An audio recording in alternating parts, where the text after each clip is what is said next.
Alléluia.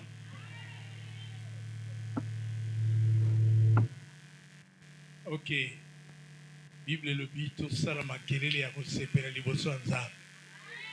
Donc Nzambe alingane makelele. Mais makelele ya bien. Makelele oyo ezosala lokumu na ye. Nzambe azwa lokumu parce qu'il nous a fait grâce de voir encore cette journée. Il a ajouté un jour de plus na motonions. Alors, nalingi oye bakana motema na oke Nzambe aza malamu. Vivre, ce n'est pas une volonté, mais c'est une grâce. Soki Nzambe abateleli yo bana papa, abateleli yo bana maman, abateli yo. Oyo tomona même na vie des fois liwa ebangi mwana bébé te.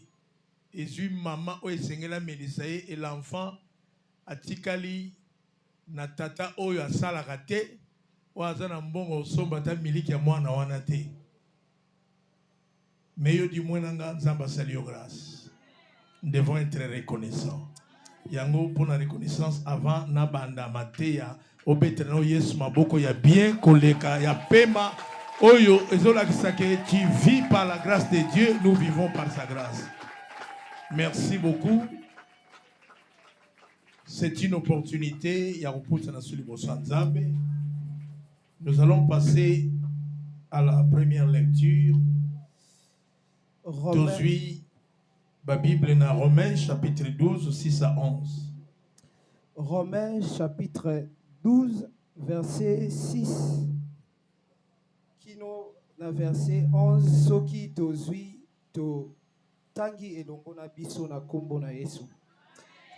Na yoki kaka 3 personnes ndambu na banda koloba soki tozui to tangi na kombo na Yesu. Bongo Nzambe na bolamu na ye apesi biso makabo ya ndenge na ndenge. Soki ozwi likabo ya kosakola maloba euti na molimo, sakola yango ndenge bondimi ezali kotinda. Moto na moto amipesa na mosala oyo azwi. Moto na moto amipesa na mosala oyo azwi.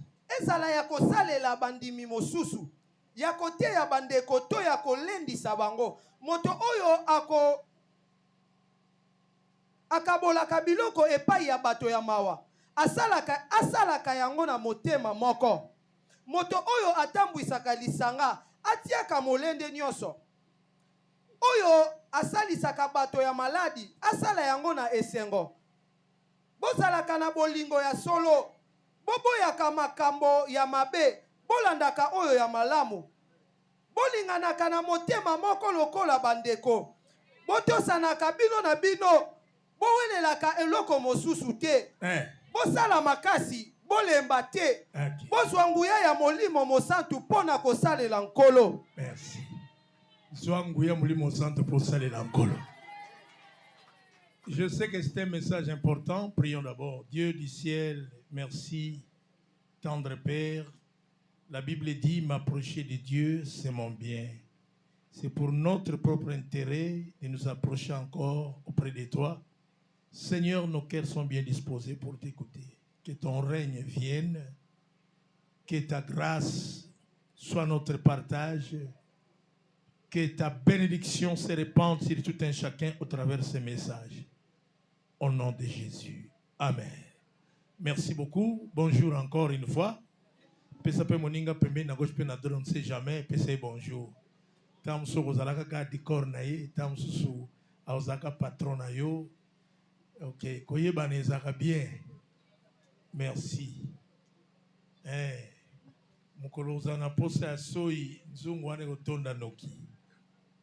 Merci na moto azopesa sengo avec joie. Parce que oyoki moi ba verset ba pesi biso wa ezako édifier biso pour mieux vivre dans la foi. Notre thème de ce matin nous en beaucoup plus évangélique. Parce que d'ici là, tu seras plus prophétique. Mais on va parler de 3 choses à éviter pour mieux servir. 3 choses à éviter pour mieux servir l'Éternel. Makambo misato oyo esengeli oboya po osalela Nzambe to Yahweh malamu. 3 choses à éviter pour servir l'Éternel. Bible dit, vous me servirez et je vous bénirai. Je crois que tout service demande un salaire. Et le salaire ne vient pas avant le service, mais le salaire vient toujours après le service. Raison pour laquelle pour moi vivre dans ce namoy, basala du moins chaque mois, bape sakaye quelque chose pour vivre le mois prochain. Yana oloba awa yo muto sala kamusala tu vis dans des dettes. Na on dit make na nzira matea oyo nzamba oloba nyongo pour vivre ce qu'on ndenge sengeli. Cours à vie est comme normal. Parce que travailler d'abord après avoir consommé le salaire, si vous avez musala et ça représente na efficacité et na conscience ya bien dans le travail. Il y a un dit que les fouta eyaka après musala. Suivez très bien. Nalingi le lona effacer terme oyo. Que ba teaka pe ba modera nde ba serviteur. Nangina effacer yango. Amen. Oh, biso ba serviteur. Non. Nous sommes une portion dans le service. Toza ba service, mais nous bateka ane bisonde. Na ite sozo yok. Chrétien, oyo à comprendre qu'on dit ben Yesu, c'est un serviteur de l'Éternel. Na kanisa ko ba me mon nti yesu ko lingano musaki. Leo na olagisa yebisa moninga na bande na yebisa oza musali ya Nzambe. En réalité, le service, c'est quoi? Parce que c'est le terme clé. Le service, c'est un engagement ou une responsabilité. Le service. Alors, dans terme facile, le service, c'est mettre ses capacités, son temps et ses ressources au service ou au bénéfice des autres. Mettre ses capacités, son temps et ses ressources au bénéfice d'une autre personne. C'est ça le service. Moussala et Zakayayote, quand on rend service pour l'autre. C'est un enseignement très important. C'est rendre service. Yango Moni Awa, Paul qui est notre apôtre des païens, notre apôtre, parce que nous étions sans Dieu, sans promesse. Parce que les promesses sont pour Israël. Alléluia. Bible le bien ngaite. Ok. Bible le malamu na passage toto tanga. Au début, vous conformez au siècle présent. Rachetez le temps car les jours sont mauvais. Parce qu'on ne peut jamais servir sans tenir compte d'une notion de temps. Pour moi, servir, il faut comprendre que je sers dans le temps et pendant le temps. Amen. Nzamba pesa mutunyon sur mokili 24 heures par jour. Et les 24 heures que nous recevons par la grâce de Dieu chaque jour, même les oiseaux, même les animaux, même tout ceux qui vivent, c'est à 24 heures. Bamindele ba comprenant une chose, les blancs, ba comprenant, ba répartir ça les 24 heures par jour dans 3 parties. Première partie, Ezali, il faut dormir pendant combien de temps? C'est ça le bon sommeil pour être en bonne santé. Amen. Les 8 heures du temps, il y a deuxième partie et ça pour le travail. Il y a un bateau qui fanda de Guadeba. Dans le contrat de travail, le travail minimum c'est 8 heures par jour. En dehors de 8 heures, il y a un temps supplémentaire. Okay. Et les 8 heures qui restent, c'est là où maintenant Moutinos va gérer par rapport à ce qu'il est. Le dimanche passé, quoi? On n'est rien sans rien. Okay. Qui n'est rien sans rien? Okay. N'a rien. Ok. C'est-à-dire, ce qu'on zate, on zappe de l'autre côté. Pour oser l'autre, il faut s'en. L'être, c'est ça la personne que Dieu veut bénir. nete sozo yoka. Ya umona ke bilo musu ba pesaka na batu o ba miyebaka te ba bebi sango. Amen. Écoutez, mes bien-aimés, les 8 heures qui restent, c'est là où faut en tant que chrétien, t'anayo ya ko prier chaque jour, dans les prières sans cesse. C'est là où tu peux te divertir. C'est le temps que tu dois manger. C'est le temps que tu peux visiter. Parce que biso tozawa toyebaka la répartition du temps yango tobeba. Et raison pour laquelle nous travaillons peu sans rien bénéficier parce que 24 heures de batobele et le kanango ka bongo bongo. Comment expliquer quelqu'un qui fait 8 heures du temps dans le téléphone? C'est comme y éviter. Amen. Donc, si on a 48 heures, donc on dirait 48 heures, il y a téléphone. Attention, que le Seigneur nous aide. Alors, écoutez bien la Bible. Bien, parce que nous devons aller un peu vite.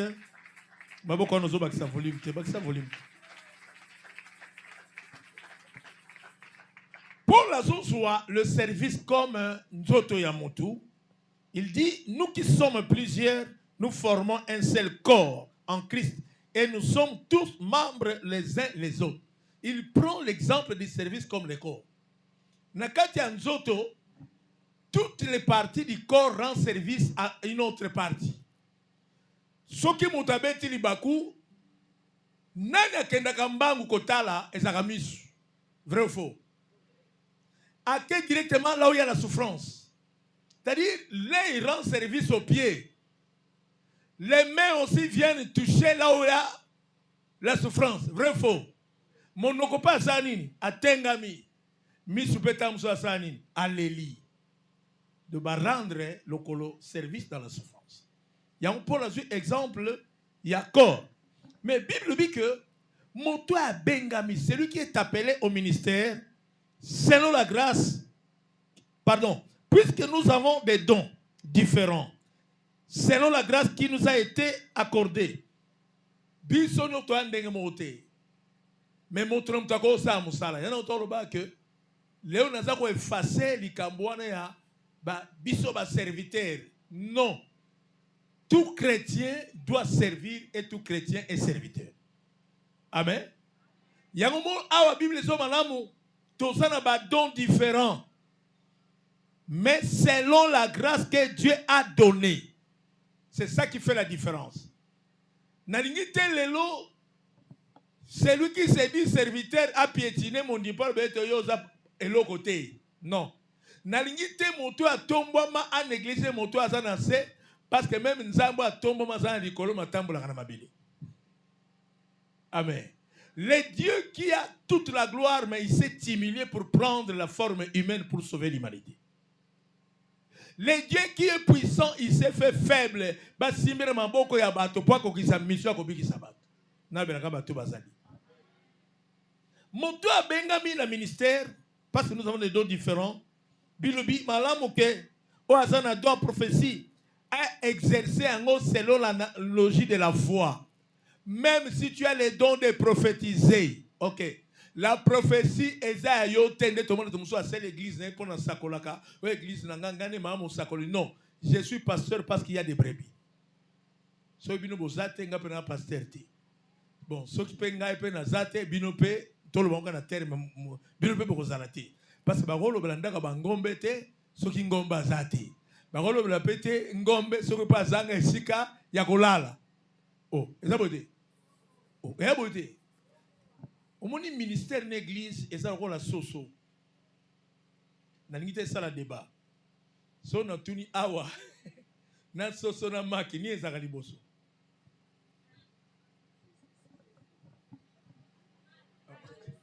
Au mon c'est quoi? Musu da kanzana soso maki. Bolobi nini?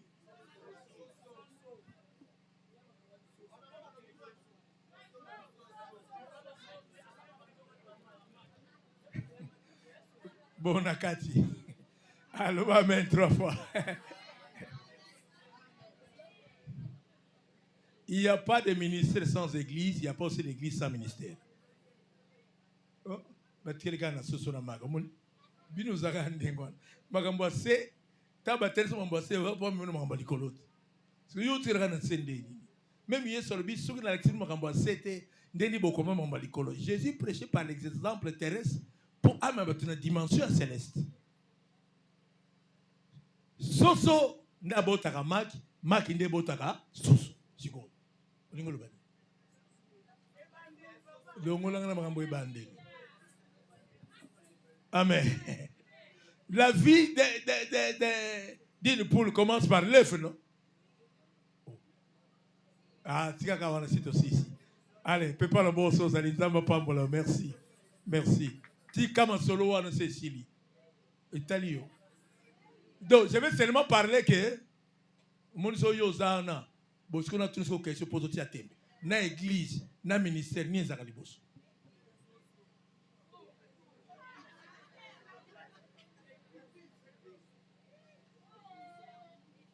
Et c'est mon mot le boye bien. Église. Aïna Kati, au moins c'est que ça qui l'a vu là. Avec très ma boca bien. Yo seul ministère à cette église robotama. Ça commence par l'homme. L'homme à quelle église? Église et beauté au ministère, ministère et zo beauté église. Si na le bac on se sonne à mak. Merci, nous avons pas la monteniance. Kokeno musika tes frères. Alors, c'est là où nous parlons que dans cette église, nous sommes différents, mais chacun selon la grâce que Dieu a départie. Ndenge nzambe akaboleli moto na moto. Ndekokola talolendo te de s'attribuer le grand nom du serviteur sans comprendre le service et sans comprendre le maître. Parce que moto nyos foye ba que tant ozo rendre service, osala musala, osala mokumba moko, oyo omemi. Bible malamu que celui qui est appelé au ministère s'attache à son ministère. Moi j'ai le ministère, je dois m'attacher à mon ministère. C'est-à-dire il faut la comprendre nazanani. Moto azui ngolu ya kokamba batu, faut akangama na musala wana. Le amen. Et quand je parle de ministère, il y a le ministère Otobenga, le ministère d'autorité, Petosa, le ministère Otobenga dans le cadre de service. Quand on parle de chante, c'est un ministère de chante. Le protocole est un ministère. Dans le ministère, c'est d'abord dans le sens, il y a service. Puis dans le sens, il y a autorité. Dans Ephésiens 6 et 11, il a établi les uns comme. Amen. Moutou nous sommes rendre service. C'est un ministère d'intercession. Ministère à protocole, c'est ça le service. Or, Moutou nous sommes rendre service, c'est là où il est serviteur. Bible les kabola biso na makambo oyo, moi muke kotalisa, moto a benge pona okamba. Asalango malam, un enseignant, oui. Tu peux être un enseignant prédicateur, mais tu n'es pas ministre de Dieu. Beaucoup m'idée. Pour le long du Congo, il y a trop. Si on a terre cannabis, le va bien. Amen, pasteur. Mais pas comme nani, pasteur. Si on a terre, awa, oh, on a un ministère. Tu peux être dans l'enseignement, tu peux être un prédicateur, tu peux être un exhortateur, mais tu n'es pas dans le ministère. Tu as seulement le ministère d'enseigner, mais tu n'as pas le ministère d'autorité pour conduire le peuple. Ok. Alors, Bible dit que Moutou a su ngolu ya kolakisa, akangama na kolakisa. Il y a des gens qui ont enseigné, qui ont enseigné, les jeunes, enseigné, les mamans, enseigné. Il est dans le ministère d'enseignement. Il faut continuer sur se contenter au CPLA, ne sikanzamba tia au katramosala. C'est là où tu seras béni. Amen. So to landaka passe ya kimbantsike nde tokena utia l'église na lemba. Papa mo rebisanga bi papa nde yo terre soke na lemba ndoza mutu munene ndoroska ebie. Ozo nyoko amanga papa tika na fan de skanzamba lingana zala. Alléluia. Ya mona ka église na tango wana, mengai na mona ka église na ndenge nzamba loba po akomema ngai. Nzamba sunga yo, nzamba kanisa yo. Celui qui exhorte à s'attacher à l'exhortation. Au gros, vous allez monter à qui t'attend, c'est là. N'est-ce frère Moko, à qui m'église, pour la simple raison, oh papa, tu es ton colis, tu photo mataba mardi. Bon, qu'il t'attend et qu'il t'habille à photo mata. Donc, quand on a sondé pour ce n'est qu'à Asimba micro. Mais là, on a un bangela yé. Azana muta micro, te faut pas la qui s'est nan. Pour un micro, on tient ma bombe. Il y a quelqu'un. Il y a quelqu'un. Bagola les sopongi, mais babi pourquoi bagola les sopongi. Peut-être pour soit sous toli ensemble, pourtant on bima rola Samuel. Amen. Amen. Ok. Zamba sungayo. Que celui qui donne les fasse avec libéralité. Même mon toit à Pesaka, les donner c'est un service. Le problème est ça, l'église Nabiso, Batu, Nasena Moi, dans l'ensemble, les gens croient que servir c'est seulement prêcher. Même donner, c'est le service que tu rends à ton Dieu. Il y a un temps où Pesaka avec libéralité parce que tu rends service dans les dons. Amen. Au commentaire. Babi monto azo pesa apesa ngo pendant le lenge singeli ya kopesa. La Bible continue de nous dire que celui qui préside le fasse avec zèle. La présidence c'est quoi? C'est le fait de conduire. Par contre, tu es au président intercession. Président c'est quoi? Prendre le devant pour diriger. Mais quand tu diriges, tu es modérateur officiant, le terme qu'il faut. Tu n'es pas au-dessus de Jésus, tu n'es pas aussi au-dessus du pasteur. Parce que quand tu présides, il faut comprendre, il y a la révérence, il y a aussi l'autorité de Dieu au-dessus de toi. Est-ce que c'est ça? Il y a un moment où il faut que réparer. Quand on termine, il faut que tu aies des choses, bateau batanga kolekayo, bateau bazana mbongo kolekayo, bateau bazala bakolo kolekayo, bateau bazali na bon na mail sinobaki bateau bazali na fardeau ya ba famille kolekayo. Donc ne faut pas que quand tu présides au moni batinyo sonase yo président. Non.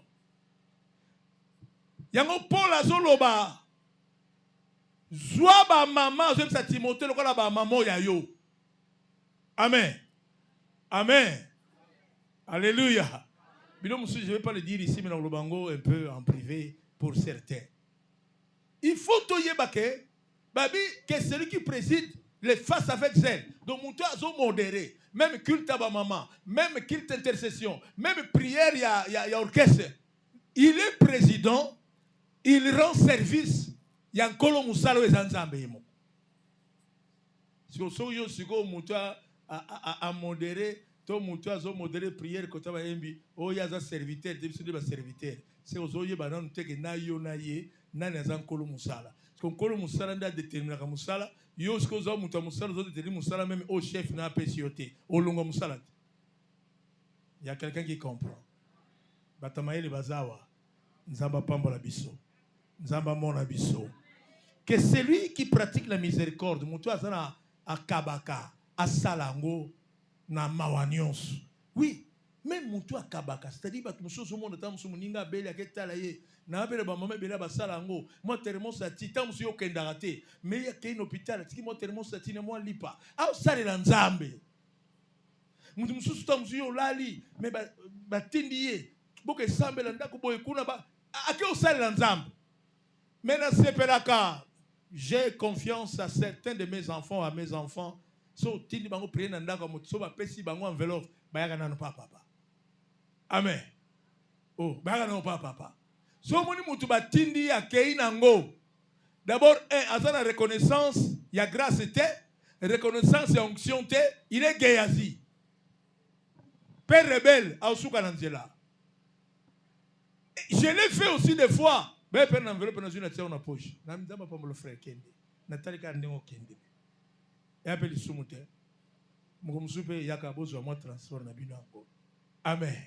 Yebisa moninga na yo mon sali ba yeko li sakai. Et ce qu'on a été mon sali pe ba yeko la kai. Il y a un moni dans tout service dans ma société et ça a y a observation d'essai. Vrai ou faux? On n'engage pas quelqu'un qui va payer sa grande responsabilité sans pour autant aller qu'à la période d'essai. Raison pour laquelle même tant aussi ça va classe, il faut tenir un stage professionnel.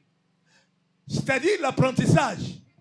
na zakana papa moko soda bita ba kenaka formation ba pesa bango nzete na sei papa ndombe za boite munduki ndango wana soko bungisi yango 15 jours nzete wana fo la kana ngola mukana ngo bakolanda yo ba sedio ba teste nyonso be batela ka nini nzete ndenge zo batela nzete nebo batela munduki un jour. Tout service est sengakapé. Il y en a on parlait sur les trois choses, je vais commencer rapidement. Tout service est sengakapé apprentissage. Or, abatel si biso ba différents services oyanzab. Mutako pesaza, mutako kabaza, mutako kambaza, mutako sakolaza. Bon, bien que l'opinion sautait, même les chantres, les services, intercession, les services, tout est un service. Ce qu'on a tenu comme tuna, yo au salakani une église. Parce qu'il y a des gens même, ils viennent à l'église, même les offrandes, ezate. Bautin danze maboko, abeta kate, bina, abina kate, ce qui assemble, assemble kate. Ce qu'on yo sa serviteur ya wapi pour salakani une église. Mais écoutez les trois choses à éviter. Parce que tout le monde d'abord les services de l'éternel dans l'église.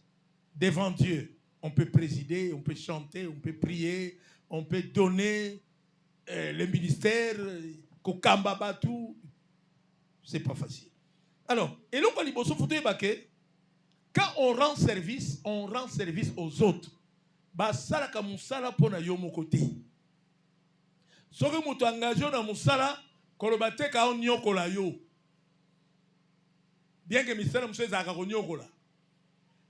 Na tuna chauffeur moko adendisi mutu na mabulu bon papa ki malembet kulu nango pa bimisa ki mbongo sana sikabi ya fandi kuna aza na poko na pese mbongo ngana nyoko mela kana bi papa obi pasi ya mona ka paso ma mutu to pasi ni na mona ka so mutu ko ekufi ngabe wa mutu ya mabe so na ibaka na funda yo alongolo mosala appel kipe makambo na ngabe yobe bongisa mosala na yo.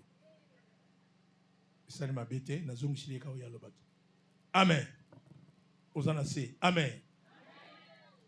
Mais bien aimé, la volonté de Dieu est que nous puissions rendre service afin que nous soyons ses bons et fidèles serviteurs. C'est là où je vais clôturer le message. Peu importe la nature du service, mais nous salanions au bako pesa yo to oso comprendre yanzambe salango bien.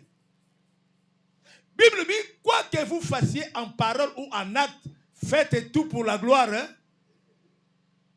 Nous sommes sala, même na maloba, même na oesengeli bo sala ngo bien pour le kumu nzambe. Balingami, ko sala eza bien, mais l'essentiel faut sala parce que musala nyons ezaka malamu soko sala ko lanisama moto apesi mo sala pe asepeli. Bo comité? Oui, musala ezaka bien na moto apesi mo sala. Ta moni osala yango bien nde osala esengo na yi. Oko sala musala mais osala ngo bien te. C'est que nakati ya musala oza penza nakati te. Suivez mes bien-aimés dans le Seigneur. Premièrement, la chose à éviter dans le service, la négligence. Négligence ezali ki goy. Ezali ki botaou. Jérémie 48, 10, c'est le béni. Maudit soit celui qui fait l'œuvre éternelle avec moto nyoso sa musala nzambe na goy. Nzambe déjà assis à l'obité à la klamabe, mais yé moko sa la klimabe. Pe pas le bon chose à l'inzambe alola mona yo. La négligence c'est quoi? C'est le fait de ne pas prendre soin du travail. C'est le fait de ne pas prendre soin d'une chose dont on devrait s'occuper. C'est-à-dire, et logo est sengeli qui s'occuper nango. Par exemple, cher o avanateya, si tu es protocole o batiaki liboso, tu dois penser que poussière rose a awate. Vrai ou faux? C'est ça le service. Si on se demande au terrain de chemise un peu mignon, c'est bébé, papa. On y a qui chemise à saleté pour pouvoir n'ingal. Non. Chemise dans moi c'est na sourire gango bien. Na combat que bébé li awa. Lobby na émission que pangu sa cher. Lobby qu'on a coûté en son salité, c'est que tu ne rends pas service. Il y a quelqu'un qui comprend. Oh, la négligence liboso ensemble. Nzamba lingaka kote. Pourquoi? Parce que négligence est détruite à vie à mutu. Papa tanga verset 2 Chroniques 29, 11.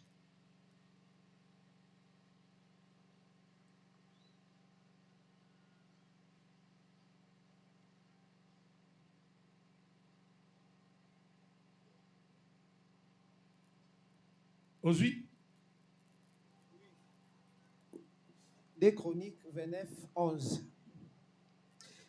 Ezali bino bato yawe apona po bozalaka liboso na ye.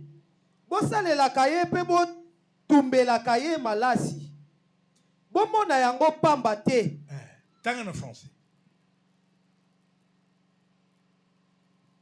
Maintenant, mes fils, cessez d'être négligents. Mes fils, cessez d'être. Oh. Maintenant, mes fils, cessez d'être. Ok. Quand vous avez été choisis par l'Éternel pour vous tenir à son service devant lui. Ok. Pour être ses serviteurs et pour lui offrir des parfums. Vous avez été choisis par l'Éternel pour rendre service. Moulingami. Le choix de Dieu pour tout un chacun de nous, nous devons rendre service. Parce que quand on rend service, on a le droit de demander à Dieu, bénis-moi. Yo sala quand on a traité, ba fouti ba Dieu le beau pesa sala nga ba kangote. Hein? Yo sala quand hôtel de ville te, moi nous sommes yo comme on a na moni angote ba teli oza kuna te ba osani. Parce que yo sala quand Nzambe te, o senga bénédiction nini. Il y a quelqu'un qui comprend? Il y a quelqu'un qui comprend? Nel makambo kangi biso ngwana. Même ndengo tikindako. Sacrifice à kolongana de marché oyeti awa oyena service ensemble oyoki bienti oyena service ensemble pata nzamba amona bato bakumisa ka moni peyo ya on sale fort olongana ba retard oyeba ke kilte bandi l'air d'adoration fonazala l'air ya louange fonazala l'air ya prière fonazala l'air ya matéa fonazala l'air ya offrande fonazala parce que je suis serviteur de l'Éternel. Est-ce que tu ne peux pas changer un peu? Tu ne peux pas modifier un peu ta manière de travailler pour l'Éternel? Cessez d'être négligent, mes fils. Vous avez été choisis pour vous tenir devant l'Éternel pour le servir. Il a fait en nous les royaumes des sacrificateurs. Parce que les sacrificateurs, c'est celui qui rend service ou qui rend le sacrifice. On ne peut jamais kobonza toko tumba mbeka soko za na service te ya Nzambe oyo batumbela kambeka. Alléluia. Négligence, il faut qu'on évite ngo na makambo nyonso ya vie. Na utioloba ke négligence ezali ozali koso s'occuper exactement na eloko sengelo sala. Il y a certaines personnes à saliango mais saliango bien te. Au pesi pine pas kwado tia mu pepe allez au lieu yomoko kanga oyebisi kwado kanga nga pine kwado ba bengisi abendi kanga pine ona eleva kwado akangi pine ayebi teke ba bulo musuba mataka fo nini bino ba chauffeur faut on matin on veut kanga bien abote même que fongolon faut mataso venir au sable pour siko eleva kanga ngo bien te mutu ke ko musika te pine sauter poa et que c'est l'accident yo ozonga panani kwado kozonga panani mais nana on yokoma c'est-à-dire aux acquis négligents et l'okoyo au talibienté parce que mutu a vérifié que l'oko azo sala c'est là où il est prudent. Il y a une différence entre la prudence et la négligence. Dans la prudence, c'est là où l'attention est là pour éviter l'échec. Mais négligence est ça n'a conséquence nango. Na musala nzambe biblobi malam maudit soit celui qui fait l'œuvre de l'Éternel avec négligence. Jérémie 48 dit dans le Toloba. C'est-à-dire quoi? Okoy komi ben de la malédiction yomoko. Ba malédiction mususu eza ba viabat. Eza ba enemité. Nzamba pona yo, mais yo beta nzambe kara. Nzamba linyo salela ye, mais yo somona ke sana tina te. Pour les lois, so ba ba ke loba okabula masango na sukali. Batu ba ya avant, nde déjà ba kitu etonda. sans hypocrisie. Oh, et beauté. Surtout dans le Congo. Et puis, si on va le dire, tout le monde ça ne va pas être retard, tout ce qui va avant. Guerre. Vrai ou faux? Parce que nous avons réclamé droit naïf. Mais au lieu pour l'intérêt à biloko ekoleka. Mais nous avons na pour ça au salaire comme il faut. Parce que naturellement que ba malédiction et outi na bénémité mais ezali ko ya cause nango eza ko uta dans votre manière de servir Dieu. Na mono me ba prédicateur a oté amalbe na obolo bononga bongo tsito mesa na Bible. Baza. Mo kutu na kinkole a réclamer ka ce temps-là na otanga kuna. Oh batikela ka biso te bate aka bango moko. Mais yo ba otikelo te ya mais ba o mona eloko zo bimisa bien te. Obi mo musu penza ya a préparer matin ane ati batija kombo na Bible. Ba version te ya. Donc pour lukate soki ya bakuka maman petit boy kombo. Nzoko ta zui Bible au kanga banzita kombo sani. Aye bébé alléluia. Aujourd'hui vous allez sentir la parole. Et on ne sent pas la parole, on écoute la parole. J'ai un thème. Un thème. Après ça thème. Sur le thème, on a mis ça verset nango. Le belanga mena bien. Le belanga mena ya sukali. Le belanga mena matungulu. Chabe pisi na mameni na yo. Alléluia. Baki so meno le kinanu kitoko koleka wana. Ta tokolo ba meni tito kolemba. Tu dois t'adonner, j'ai bien dit, t'adonner à ton service. Tala, moni moyembi, o sur la basani, sala ba monter. Babili boma te. E musala na ye. Ato do sokola, sala ba monter, ben inspiration monsieur ya rappeler au sokola.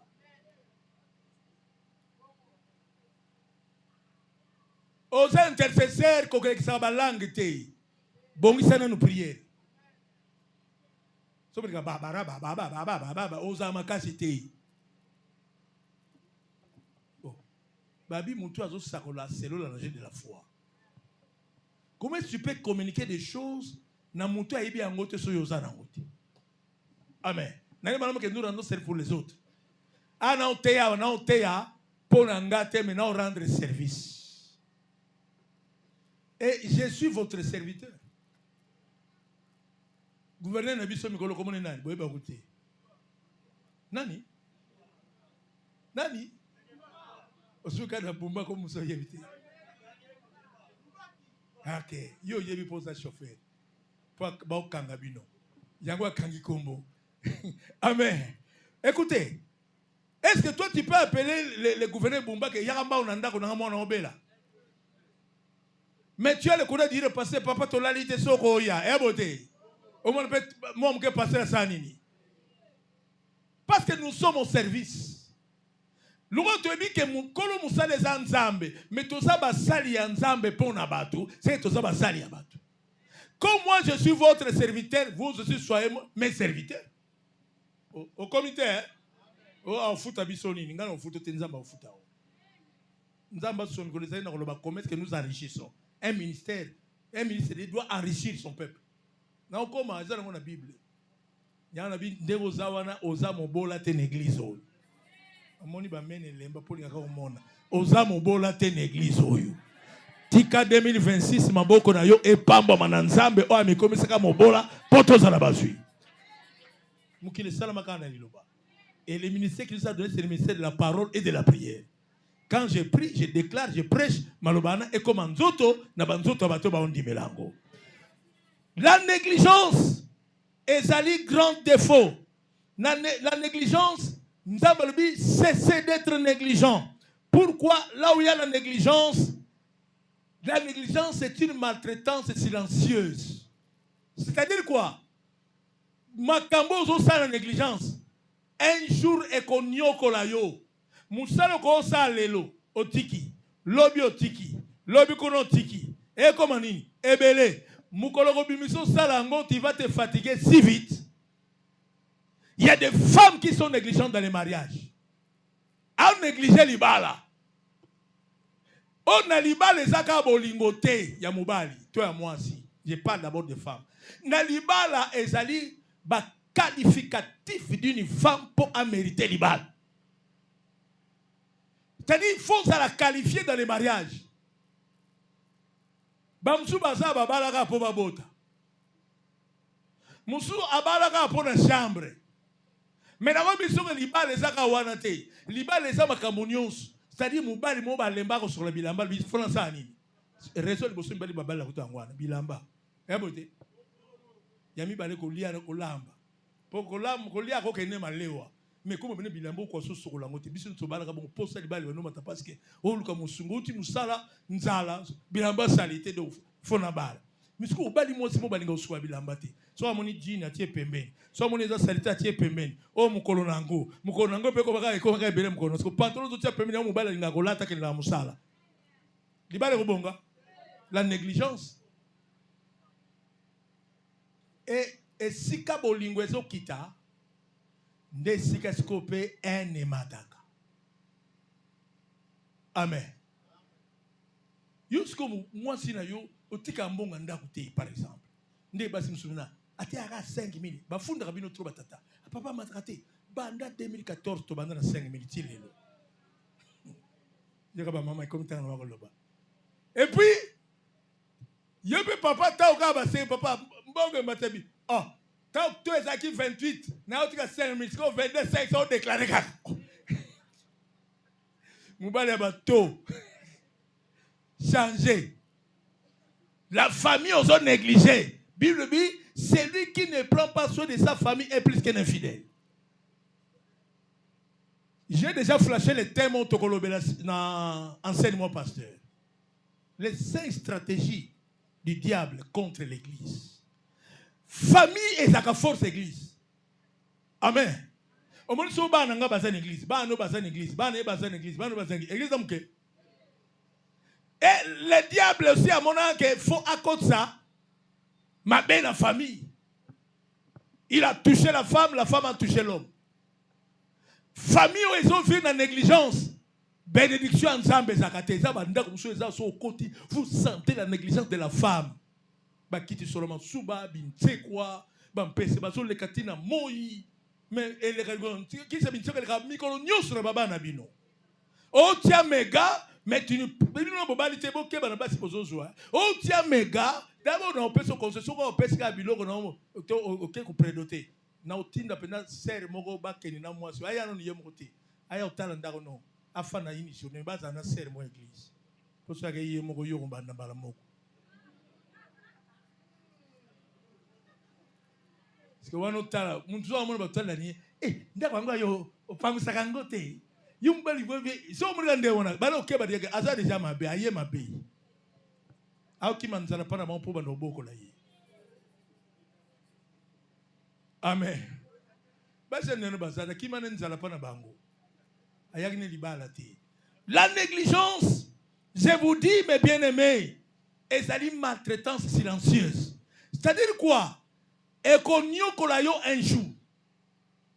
Yangon Zabalbi cessez d'être négligent. L'ongwa cause la négligence en prière. L'ongwa cause la négligence en église. L'ongwa cause la négligence en 4 Moussalo Salaka. Il y a quelqu'un qui comprend. Nazoko bienté. Nzambalola kanisa yo. Nzambalola mona yo. Nzambalola sunga yo. Nzambalola salelongolo. Négligence na niveau psychologique. Conséquence nango ekomema yo okoka kobebisa ba relation.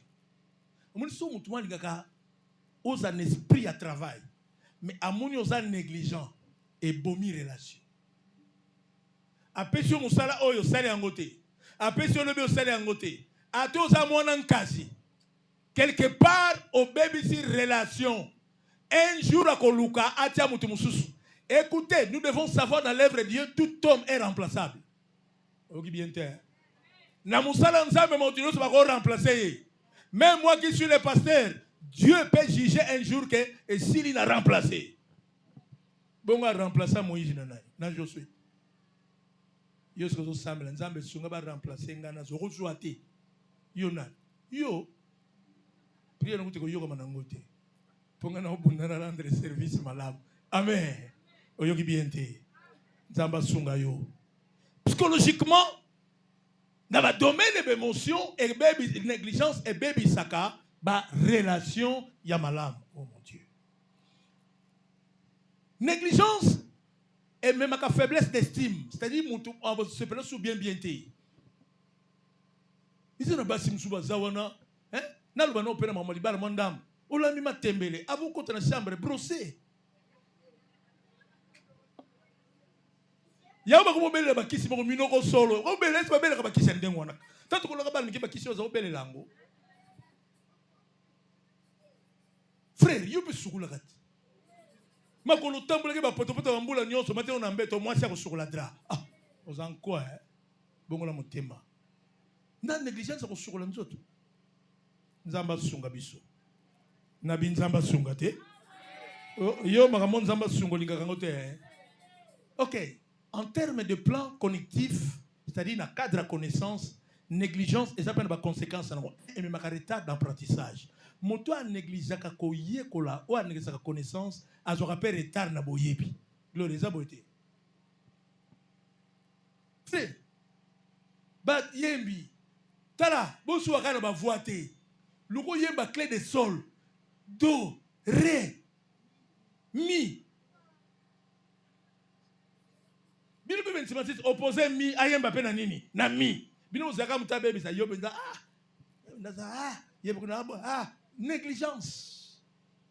Donc na cadre connaissance il faut apprendre. La négligence na kati na connaissance et memaka retard ya ko yeba et memaka difficulté à concentration. Quand on n'est pas concentré, quand on apprend, on néglige, on s'appelle la difficulté à se concentrer pour mieux travailler. Comme bien dit. Alors, socialement aussi, dans le cadre de la société, négligence et même isolement. Parce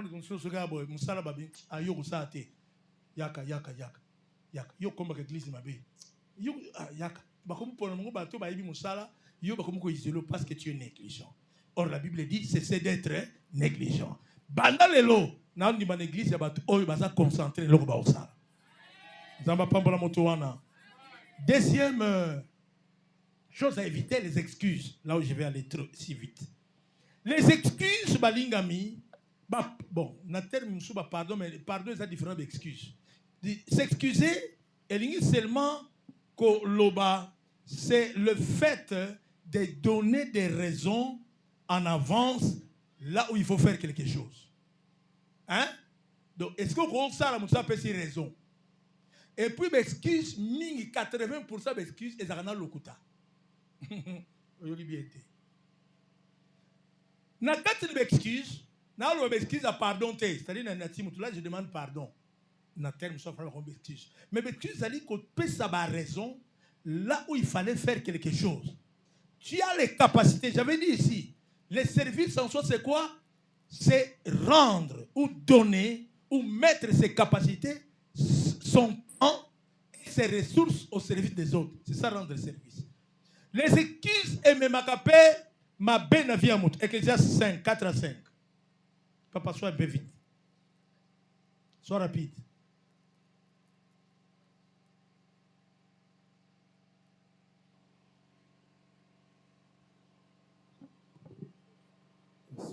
Ecclésiaste 5, 4 et 5. Malamu kutu olakate esika ete olakakasi okokisa te. Ah! Keba pona maloba na yo moko ekweisa yo te. Kokende koloba na nganga nzambe te ete nabosanaki soki te nzambe akosilika pona maloba yango pe akobebisa misala na yo. Amen, bien. Lorsque tu as fait un vœu à Dieu, ne tarde pas à l'accomplir, car il n'aime pas les insensés accomplir le vœu que tu as fait. Mieux vaut pour toi de ne point faire de vœu que d'en faire un et de ne pas l'accomplir. Il y a beaucoup de gens, les bons diseurs ne sont pas des bons faiseurs. Attention, il faut relier les paroles aux actes. éviter les excuses. Combien va faire au sala pour en 2026? Mboulo nzambe non sela yo. Mboulo pendant son a koti on nzambe. Mais au sala kangote, tu n'es là que pour s'excuser. Eh bien, si monsieur comment ya lokuta, oya kite poni papa, limbisa kaka. Na ina ya mebilamba fulu négligent. So moi ça ndana ça bilamba fulu tala ebi akenda wapi. Moi si musala mbali mbongo. Oui, mais je suis bien. Azo courage bien. D'ailleurs, nous avons libala c'est ici là. Que va na yo? Moi libala ici là. Et continue on a laissé ça yo. Oh, eh beauté. Na longo la charge pas na billet. Bandam ko na là pas. Alléluia. Vous courage on a. Même c'est ici là. Il y a quelqu'un qui comprend. Alors, nous devons éviter les excuses. Combien de fois nous promettons à Dieu, mais tu réalises tu accomplis ça. Il y a même certaines personnes qui veulent au salaire, toutes les excuses. Écoutez, il y a deux vérités qu'il faut comprendre. Les deux vérités qu'il faut comprendre les excuses. Solomi Bali. Il y a les excuses irritent Dieu. Excuse. Pardon, excuse pour pardon, on est dans le cadre de l'Imbissa. C'est-à-dire, on peut savoir raison là où il ne faut pas donner des raisons. Et puis ça kanzambe kanda, le peut kanzambe kanda. Son tangi na Luc 16. Pardon, 14 verset 16 à 21. Bible sur le malam. Mukonza sali si fete bayemba kango. Bengi si batu. Muteli bosa lobi nini? Naza bilanga na ngai na lona ifana ngene kotala. Musa lobi naza bangombe na ngai na boka la fana ko mona bango. Musa lobi ngana bali ka lelo ko ba raison. Ba misatu ba misa naza raison ya bien. Musa lobi ngana bali ka lelo. Musa lobi na bangombe na fana tala ba na baliete so baliete ba okufa. Musa lobi na bilanga na ngai fana ke longola matiti po bon naza raison. Pour eux c'était des raisons mais pas nzambe bilubi.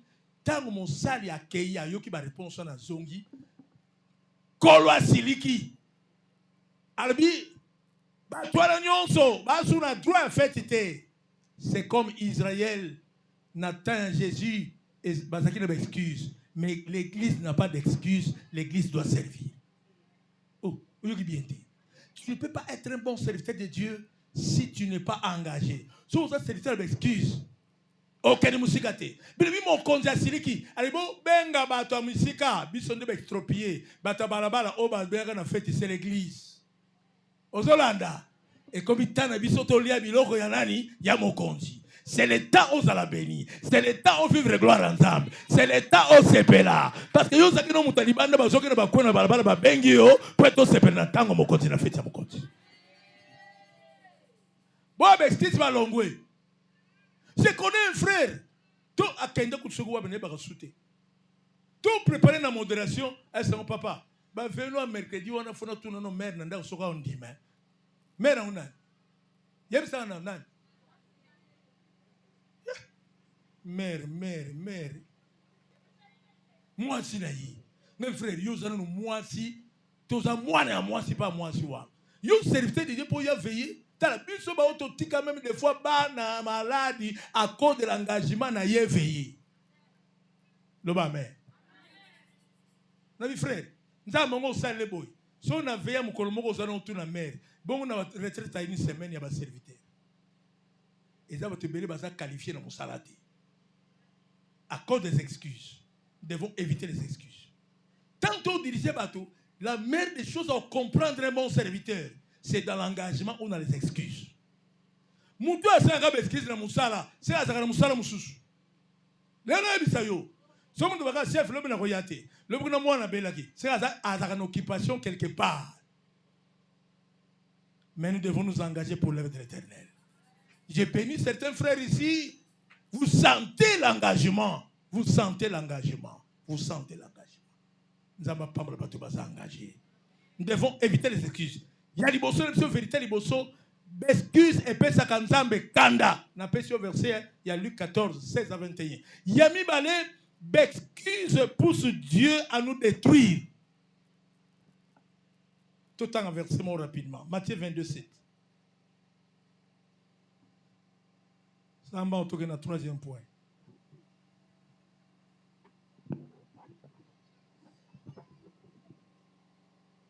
Matthieu 22, 7. Mokonzi ayoki kanda.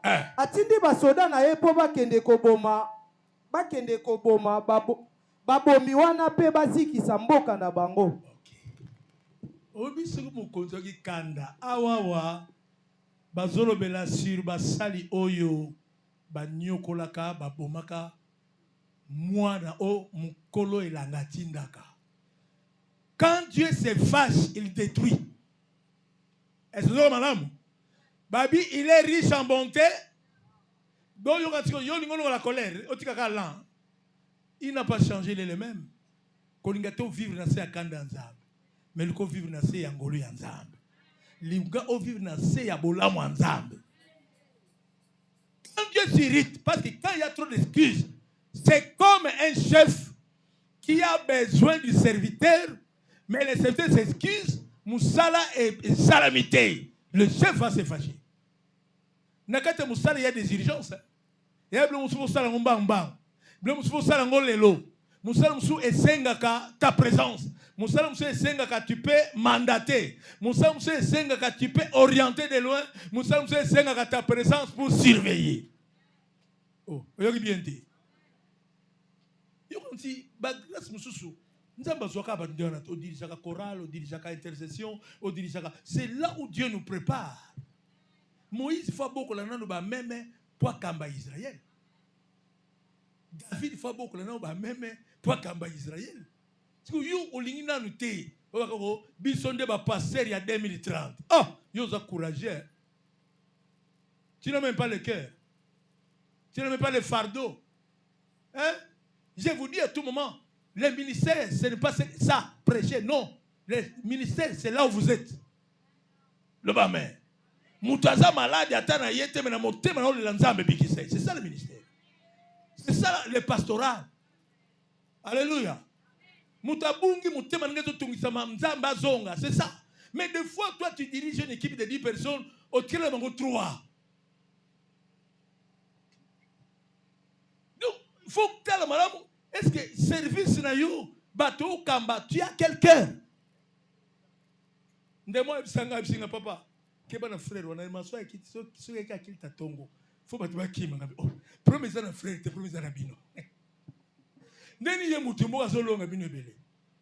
Na ina pesa troisième chose à éviter. C'est là où j'ai flashé. Béatrice Maboka bien, Béatrice Maboka bien, Béatrice Maboka bien. On se t'a été na tiko na moni frère ngo. Nathalie, c'est comme tu as dit, parce qu'il faut balancer ce qu'on a. Akazandoki. Si vous avez dit que la kilti matel na kilta pokote. C'est qu'il y a un problème. Vos frères n'ont pas qui m'a dit. C'est pas qui m'a dit. Na l'ouvré pe na mon ressoté. Est-ce qu'on peut avancer? Donc, quelle bonne excuse. Oh, papa, na royate. Na yaki retard. Tala biso na ba retard o yambangu. Je me souviens na Polambula. Na veillé des fois, photo pour la bamboula. Tout là la balibanda, ou ti mangenge frère. Tu viens encore na kilta pourquoi? Et à Moussala Nzambe. Biso batia biso bon Moussala Nzambe. Balemba kati. Teo kuna tia molende boza na bolingo. Moussala Nzambe kangama nango. Lobi Nzamba osepelisa yo. Nzambe ozo négliger bolamu ezawana. Nzambe ozo négliger kobongano ezawana. Nzambe ozo négliger avenir no ezawana. Comprends cela. Sosolango. Des fois, il y a 22h30.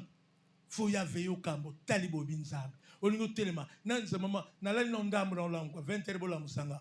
Comment on peut 20h? Papa 20h ko talibo na liste moi fongwami. Liste moi boy ko fongwama. Gloire ça me rappelle yote. Fatigué na journée. Mon talibo yé. Je suis serviteur de qui? De l'Éternel. Je me lève. Parce que l'Esprit de Dieu est avec moi. Bible dit que soyez fervents de l'Esprit et servez l'Éternel. Mon toi ça mon toi ensemble esprit est coïdé dans ma faiblesse. Mon toi c'est l'esprit ensemble qu'on peut se connaissance bien à quatre musala. Mon toi c'est l'esprit ensemble orienté pour mieux servir. Troisième élément, chose à éviter, c'est la bassesse. Le ba kibumwana. Le bango bien, kibumwana. J'ai 2 versets rapidement, et là où j'ai clôture, donnez-moi ne fût-ce que 7 à 8 minutes. Psaume 12, verset 9. Et ça qui peut éviter mais tout le temps en bas. Nazélia va battre le ballon amen 3 fois. Il y a un mineur moussous. Non, amen, peut ça maloba pas. C'est ça français, anglais, qui est hébreu. Et ça a mineur nios. Le ballon amen 3 fois. Pourquoi ça a mineur nios? So salon mon thème malam osa mon sali anzab. Psaume 12, 7 à 9. Non, tant qu'à 9 pour notre temps. Pamba te bazali kotambola tambola bipai nyonso. Makambo ya mabe etonda na kati ya bato. Tant qu'on a français. N'ingala po ilokole biso makambo. Chez toi, est-ce qu'on a 8? Ou pas dans les années 9? Les méchants se promènent. Les méchants se promènent de toutes parts. 1. Quand la bassesse règne parmi les fils de l'homme. Ok. Quand la bassesse règne, ou parmi les fils de l'homme. Ici au pluriel, les fils de l'homme, ici, ce n'est pas Jésus, Bissot. Quand la bassesse règne parmi les fils de l'homme, les méchants se promènent. Tala. So mon église va dire que tombe la bandoki. Va dire que tombe la masumu. L'église n'a pas masumu et mati. C'est la bassesse. N'a pas de okola. Ce qui va méchant va commis toute part. C'est que la bassesse règne parmi les fils de l'homme. Or, biso tokoki jamais kotika ba méchant va dominer. Yangon ko l'église aloba, les portes de séjour des morts ne profiteront jamais contre elle. Église encore est kokufate. Ata ba méchant ba ye, ata ba ndoki ba mati niveau, ata ba machie ba cultisme ba mati, mais l'église du Seigneur est régner dans ma belle parce que le Saint-Esprit est avec nous. Yo monto ba boire la maladie ezwa kanabi lelo parce qu'il y a la bassesse spirituellement. Bilo musun ça va vous permettre un peu comme ils sont forts, sages et intelligents. Koko tikala te enyokola yo. Il y a quelqu'un qui comprend. Non qui bien te. Mutumo ça comprendre. La bassesse, c'est un vice qui porte à des sentiments. Et ça dit ma belle ouais fandi na quatre bizarreries à des actions indignes d'un homme honnête. C'est-à-dire mutu oli ala kisake fona za boye a commencé na makamoko oye koki na yete. Nani o bako tiela ye fufa mikeme na supu ya mai batie mungwa banjo lesa lobi amen. Boyoki bien te. Batie makuti ya mika na mai ya mungwa biso to liaka bongo na 9h supu ezana onte wana on peut mercer mai ya tondi papa Roger po liaka bilona obosa nango oliaka papa retire olia okosi owangani yango rosko oliaka ngo na mboka zakate bozoliaka ba supu kana kishasa bobana kishasa toliaka fufu na mungu na mama na lesaka mwana bongo bomba te tomolaka musaka merci nzamba pambo na bozama yeli yozo bomba bomba kaka yango ozongela bana balisa ba bana mamungu akamani il faut comprendre merci ok eza biloko oyo ezaki pona ki bomwana la bassesse ebimisaka moto muke bien qu'il est grand la bassesse ebimisaka moto ignorant bien qu'intelligent donc eza buzoba oyo efandi kati na moto mais abimisi yango na miso ya bato. Ok. C'est-à-dire, ba méchant, ba comme qu'on régner. Écoutez, l'une des raisons pour lesquelles nous devons comprendre est que tous en a tendance à croire que la méchanceté, mabé, ce qui va te dire qu'il y a raison que mabé tondi une église, mabé tondi, c'est-à-dire bozo tombo lango, binobo tika na nasi. Faut que les méchants ne peuvent jamais dominer là où les enfants de Dieu sont. Comme une hauteur. Papa Tanga verset Souka, Proverbe 29. 2. mais c'est la partie B qui nous importe. On va clôturer par là.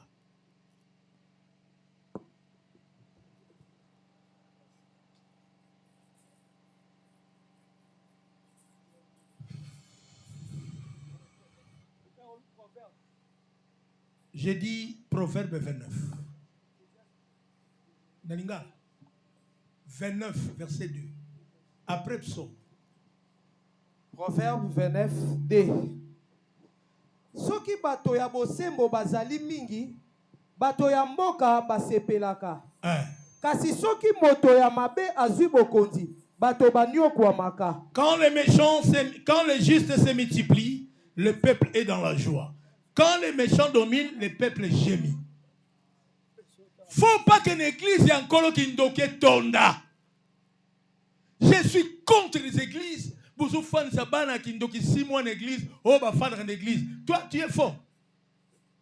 Délivrance il faut ça 6 mois. Bazo ba examen ba osama. Ya ba tobel bazo kufa. Combien de pasteurs ba kufi parce que nous sommes les hommes, ça peut arriver. Que mkolongo penda force à prier n'engé zakezate. Ça peut arriver, vrai ou faux? Plus qu'on travaille, plus qu'on se fatigue aussi quand on ne gère pas très bien le repos. Et à beauté. Dans une introduction, Bamindele va comprendre combien? 24 heures par jour, divisé par combien?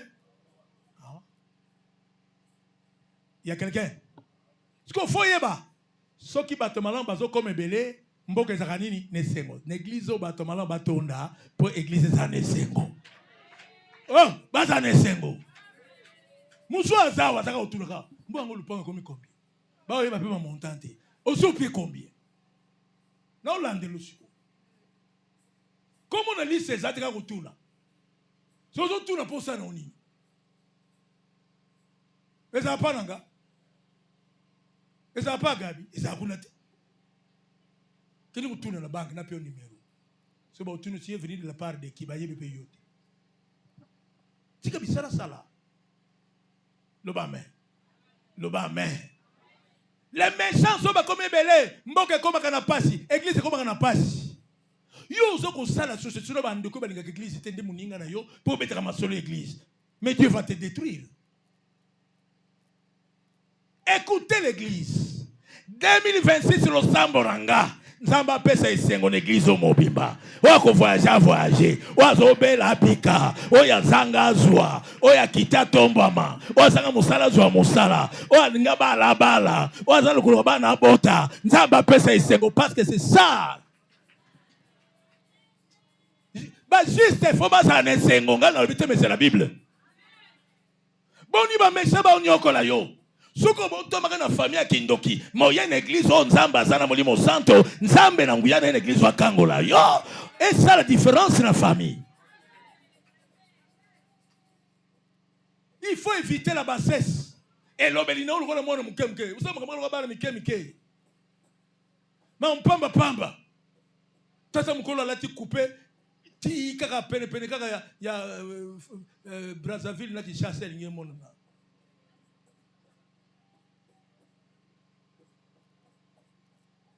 Ozo kende ville na sengli. Jeune fille. Parce que mutu musu alingata bala mwasi yo ba koto e mona naka. So akuta na nzelo ratete. La bassesse. Kola. Sois conscience. Comprends que tu es serviteur et servant de l'Éternel. Tu dois servir. Et dans le service, il y a deux choses à connaître. Tu dois savoir la chose à faire et la chose à ne pas faire. Na musala zakate bisala sala. Et ça na makomesengelo sala, c'est makomesengelo sala te. Musala nyons, et ça na ba principe, et ça na ba discipline, et ça na ba interdit nango au comité. Pas gloire à boité. Ce que yo sa musala obi ba interdit te. Sans signer yo chauffeur de côté bakangyo passer ça la prière bakanga na comprendre te ba démon de balandanga. Oh, au nom de Jésus, konyo kolangate. Yo ko dit sans signer bakangyo ce que ça la prière. Ah frère ta yo moko. Parce que c'est la bassesse. Frère, je vous dis botala ba yembi. Na ba technicien, micro ba betango boité. Ba mega micro boité et bomaka ba nini na kati. Oyo ngana lelo. Yo frère kono. Tum le baka. De gloria sala. Et yo kaniti. Si ça na ignorance on a eu ba micro bonisi ba boma. Si tango la kisi mutasali c'est la bassesse. La bassesse, ça s'appelle la conséquence. Il y a quelqu'un qui comprend. Or, na quatre la bassesse, na ceux qui sont aimé makaba méchant, comme à la hauteur. Là où nous devons diriger, les méchants vont diriger. Pourquoi? Parce que nous sommes faibles. Ceux qui Déborah, à Joaka les devant, comme prophétesse en Israël, parce qu'il y avait des hommes au Basonga Kassima. A toi, vous savez, vous avez dit, ceux qui ont été en gloire, et vous l'ont dit. Vous avez commenté. Yo papa au perdre gloire nanda. Nga simbate, nga uba mekate. O meki na lakisi yo ke kuna ba mekate. To tikala na niveau wana discipline za discipline. Yo maman perda. Moi nous avons pena zéro. Ya bo sa bonde ni ko la ba lero. Bino penza bo longa pe côté bo fanda ka côté ba kota mulili yo. Moi na o commander po ye. Yo penza yango uti wapi yo? Yo penza ko bomisa nga na lalité pona ko zela yo. Yo. Évitons la bassesse. Soyons des hommes et des femmes au besoin de comprendre ce que nous sommes. Vivre en Christ, c'est vivre avec gloire. Oh, la gloire est pour les méchants et pour les justes. Là où il y a la gloire, il y a la joie de l'éternel. Il y a la joie de l'éternel, il y a notre joie, il y a notre force. Quand nous sommes forts, nous aurons régné sur cette terre comme juste, comme un serviteur. Un serviteur doit avoir l'autorité dans son travail. Il y a mon amour, ceux qui a porté, ceux qui sont lundi colina yé. Oto le bio bo mebino bale te yo ke ba o client nanga atie na mutu ate kilo abike za ya ye za client na ye abike ya musala na ye moko musu na kimaka kota bitabe no yo na makolo na mona batu moko beli ba o yamba salite ngaka ti ba rebelle mibondo oh na longo penabo nzoka ba moni bis ezala ba pondute ba bilambo alimete wana ni flipperie ba ballon que so ya sima na ngao bana te ba ya siko pasani azwa siko kuna kimi na tele bo baleki na monga oh ba na monga te ngati bo ya veringa te kuna mutelo musala na musala nzambe pe kotango nzamba okota pe na musala na yo. Quand tu donnes tu sers Dieu. Quand tu chantes, tu sers Dieu. Quand tu pries, tu sers Dieu. Quand tu adores, tu sers Dieu. Ta présence à l'église, tu sers Dieu. Parce que présence ne s'appelle ma case pour n'entendre ya bien. Présence ne s'appelle sengonanga pour n'alo belabato ba yo kaka. Tant que vous savez l'ensemble, bon là mon ensemble peso ya penicolo na yo. Sans comprendre que vous savez l'ensemble, vous me servirez et je vous bénirai. Quand nous servons Dieu, nous avons le droit de réclamer notre rémunération. Il est le rémunérateur de tout ce qu'il est. Cherche. Motoazo lukanzambe na kati na musala ko salele malamu nzamba ofuta yo. Na ondi maka 2026 na lobi ko le musali ya nzambe. Eza ane osale na nzamba ofuta yo. Cessez d'être négligent. Longo na bato bazonga kasima kote na bato bakenda kaniboso. Sale na nzambe na misolo na yo. Sale na nzambe na santé na yo. Sale na nzambe na vie na yo. Sale na nzambe na musala na yo. Sale na nzambe na libota na yo. Sale na nzambe na kitoko na yo. Comme ma kitoko te na kindumba. Comme ma yele te na biloko mokili. Viens à Dieu, dis à Dieu, Seigneur, je vais te servir. Ce que tu m'as donné, c'est pour toi. Je l'ai reçu de toi. Cette connaissance ne vient que de toi. Je suis à toi. Je te servirai. Étiquette juste au nom de que Dieu bénisse sa parole. Seigneur, souviens-toi de cette fille. Bénis sa vie au nom de Jésus. Obite ko tele meza pe ko sala nzambe kasale la nzambe obina pe obina ni usala ni so batuni musana yo danser si o logo la lobe obina ki bien te ba kisandambo ya mono linga kutuma tete